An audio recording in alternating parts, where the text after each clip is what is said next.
దేవుని నామానికి స్తోత్రములు. మీ అందరికీ కూడా ప్రభువు పేరిట వందనములు తెలియజేస్తూ ఉన్నాను. మరి మీరందరూ కూడా వాక్యాలు వింటున్నారు కదా. దేవుల్లో మీరందరూ కూడా ముందుకు వెళ్ళాలంటే ఈ వాగ్దానములు ఎంతో అవసరం. కాబట్టి వీటిని మీరు వదిలేయకుండా మీరందరూ కూడా విని దాని ప్రకారమే నడుచుకోండి. అయితే దేవుల్లో ఆశీర్వాదాలు ప్రతి ఒక్కరికి కూడా కావాలి, ప్రతి ఒక్క కుటుంబానికి కూడా కావాలి. కాబట్టి ఇదొక దేవుళ్ళలో ముందుకు వెళ్ళడానికి ఒక అవకాశం అన్నమాట ఈ వాక్యాలు ఉండటం కూడా. కాబట్టి మీరందరూ కూడా వినండి. అయితే ఇవాళ దేవుని యొక్క వాగ్దానం మనం చూస్తే కనుక సామెతల గ్రంథము 16వ అధ్యాయము 7వ వచనం మనం చదువుకుందాం. సామెతల గ్రంథము 16వ అధ్యాయము 7వ వచనం మనం చదువుకుందాం. ఒకని ప్రవర్తన యెహోవాకు ప్రీతికరమగునప్పుడు ఆయన వాని శత్రువులను సహా వానికి మిత్రులుగా చేయను. శత్రువులను సహా దేవుడు మిత్రులుగా చేస్తూ ఉంటాడు. మనకందరికీ కూడా సాధారణంగా శత్రువులు ఉంటానే ఉంటారు. మనకు కనపడరు, మనకు శత్రువులా కూడా అనిపించదు. మన గురించి ఏం చేస్తున్నారు మనకు తెలియకుండా చెడుగా అందరూ చెప్తూ ఉంటారు. వీడు ఎలాంటి వాడు, ఆమె ఇలాంటిది అని చెప్పేసి వాళ్ళ నోరుంది కదా అందరికి చెప్పేస్తూ ఉంటారు. లేనిపోయిన మాటలు చెప్పేస్తూ ఉంటారు. చేయని దాన్ని కూడా చేసినట్లుగా కల్పించి చెప్పేస్తూ ఉంటారు కదా. మనకు ఆ విషయం తెలియదు, ఎవరు చెప్తున్నారో తెలియదు, ఏమంటే మనం ఎవరు చెప్తున్నారో తెలియదు, కానీ వాళ్ళ శత్రువులు చెప్తూనే ఉంటారు. అలానే మనం పనిచేసే చోట అనేక మంది ఇలాంటి వాళ్ళు ఉంటూ ఉంటారు. మనల్ని అవమానపరుస్తూ ఉంటారు, మన మీద కోపపడుతూ ఉంటారు. మనం పైకి ఎదుగుతూ ఉంటే కనుక, మనం మంచిగా దేవునిలో ఉండి అన్నీ మంచిగా కలిసి వస్తూ కుటుంబం మంచిగా జరుగుతుంటే కనుక చూస్తూ పక్కన చూస్తూ ఉంటారు, పక్కింటి వాళ్ళు చూస్తారు, చూసేసి అసూయ పడుతూ ఉంటారు, తిడుతూ ఉంటారు, నానా మాటలు అంటూ ఉంటారు. అంతెందుకండి మన యొక్క మరి బంధువుల్లోనే రిలేటివ్స్లోనే అనేక మంది ఇట్లాంటి వాళ్ళు ఉంటూ ఉంటారు, ఓర్చుకోలేని వాళ్ళు. కానీ దేవుడు అంటూ ఉన్నాడు, అటువంటి వాళ్ళని నేను నీకు మిత్రులుగా చేస్తా అంటున్నాడు. అటువంటి వారితో కూర్చోబెట్టి నీకు భోజనం సిద్ధపరుస్తా అంటున్నాడు దేవుడు. అన్నాడు కదా, నీ శత్రువుతో నీకు భోజనం సిద్ధపరుస్తా అన్నాడు కదా దేవుడు.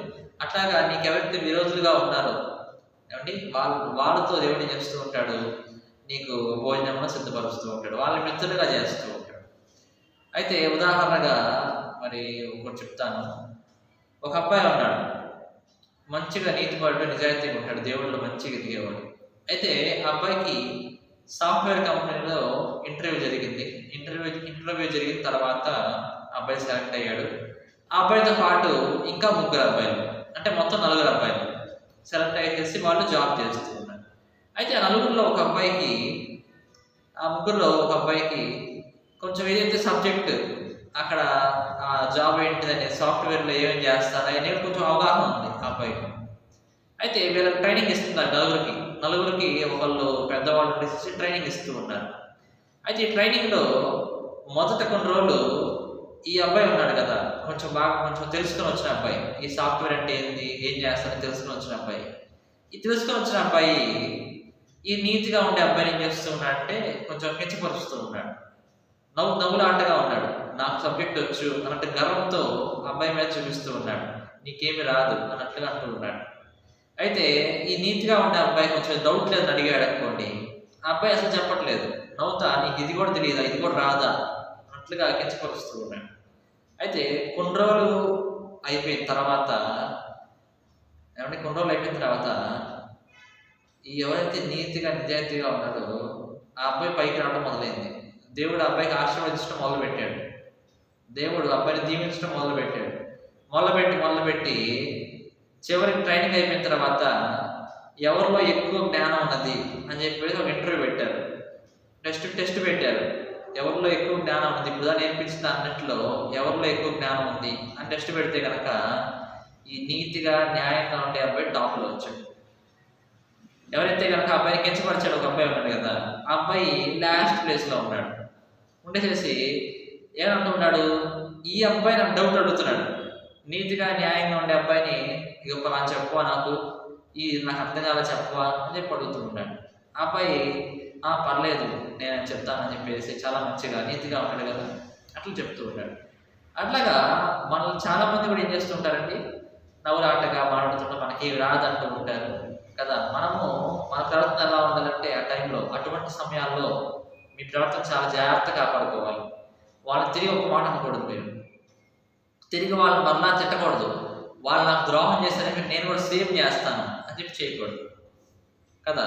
అట్లా చేస్తే వాళ్ళు మీకు తేడా ఏముందండి కదా. దేవుడి బిడ్డకి ఇంకా అన్నిటికీ తేడా ఏమో చెప్పండి.